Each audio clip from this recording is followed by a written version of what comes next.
Bonjour tout le monde. Aujourd'hui, on parle du principe de la balance algébrique.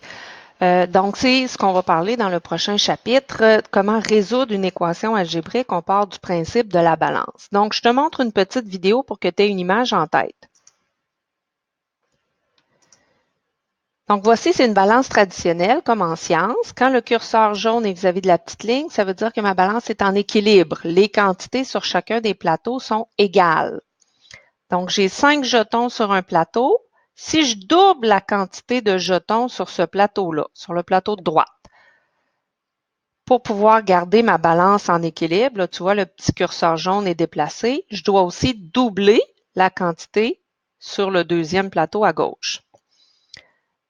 Et une fois que j'ai doublé de chaque côté, mon curseur revient en équilibre. Mes deux quantités sont donc égales. Je pourrais aussi couper les quantités de moitié. Donc, j'avais 10 jetons, j'en enlève 5. Donc, j'ai divisé la quantité en 2. Et là, je ne suis plus en équilibre. Le égal n'est plus vérifié. Pour pouvoir revenir en position d'équilibre, je dois diviser la quantité sur l'autre plateau de moitié aussi. Donc, ce que je fais sur un plateau, je dois le faire sur l'autre plateau aussi. Ce que je fais à gauche du égal, je dois le faire aussi à droite. Maintenant, on va essayer en ajoutant. Si j'ajoute 2 jetons d'un côté, pour garder mon équilibre, je vais aussi ajouter 2 jetons de l'autre côté. Donc, tu vois, le curseur revient en position d'équilibre.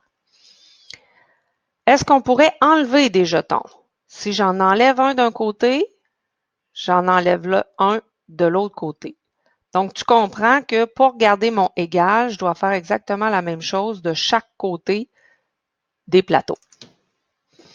Maintenant, je veux que tu comprennes bien l'utilisation du signe égal. Quand tu utilises un égal, c'est pour mentionner que ce morceau-là, ce bloc-là, 3 plus 4, a la même valeur que ce morceau-là. Ils sont écrits différemment, mais ils représentent exactement la même quantité. Là, si tu fais le calcul, tu comprends que c'est 7 égale à 7. Hein? Mais je peux les écrire différemment. Donc, à chaque fois que tu vois un égal à partir de maintenant, je veux que tu imagines ta balance. Donc, ça, c'est un des plateaux de ma balance. Et ça, c'est le deuxième plateau de ma balance. Et je cherche toujours à les garder en équilibre. Ce que je vais faire d'un côté, du égal, je dois le faire de l'autre côté, du égal. Je t'ai préparé un petit document, je ne le fais pas au complet avec toi. Là, on est juste à l'étape de se faire une idée. Comment ça marche le égal en algèbre? Donc, si j'ai un cadeau, mon cadeau, c'est mon inconnu. On l'appelle C. Donc, si j'ai un cadeau C, et je te dis, ça correspond exactement à 6 Ce qu'il y a dans la boîte, c'est égal à 6 Tantôt, j'avais des petites bouteilles là, sur ma balance. Ben là, dans ce cas-ci, c'est un cadeau. Donc, un cadeau, si je mets ça sur ma balance, ça correspond à 6 ben, en algèbre, comment j'écrirais ça? J'écrirais C, mon inconnu, égal à 6. Et là, si je te pose la question combien vaut C, c'est assez évident, tu vas me répondre, ça vaut 6. Ça, c'était le problème de base. Mais si on complexifie la tâche, j'ai 3 cadeaux. Je ne sais pas combien il y a dans chaque cadeau, mais ils ont tous la même valeur. Ils contiennent exactement le même montant. Et je te dis que mes 3 cadeaux ensemble, mis sur la balance, correspondent exactement à la même chose que 12 Algébriquement, j'écrirais 3C, 3 inconnus, 3 cadeaux, égale 12.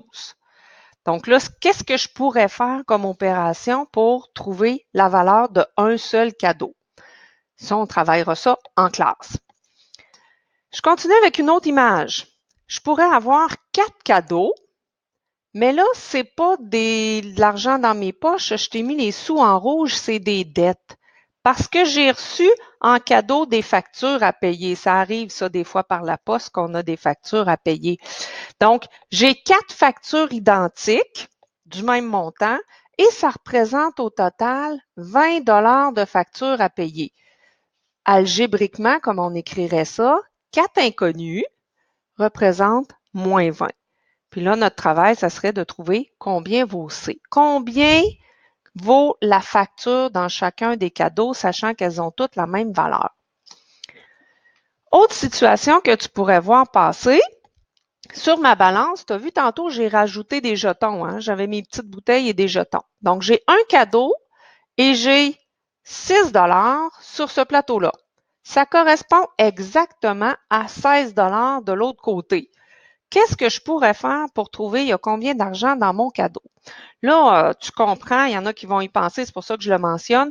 On suppose que la boîte n'a pas de poids. OK? Mais dans la vraie vie, notre boîte, elle a un certain poids. Mais nous, pour faire le travail, on suppose que la boîte n'a pas de poids. Donc, qu'est-ce que je peux faire pour garder mon équilibre tout le temps? Tu te souviens de l'exemple de la petite vidéo? Si j'en enlève un d'un côté, j'en enlève un de l'autre côté. Si j'en ajoute un d'un côté, je dois en ajouter un de l'autre côté. Donc, on va se servir de ça pour trouver la valeur de nos inconnus dans nos équations algébriques. Donc, c'est tout ce que j'avais à te montrer pour ce soir. À chaque fois que tu vas travailler, je veux que tu gardes toujours en tête que ton égal, ça veut dire que ce que j'ai sur un plateau de ma balance a la même valeur que ce que j'ai sur l'autre plateau de la balance. Et je dois toujours m'assurer que l'égalité est respectée en tout temps. Donc, je te souhaite bon travail.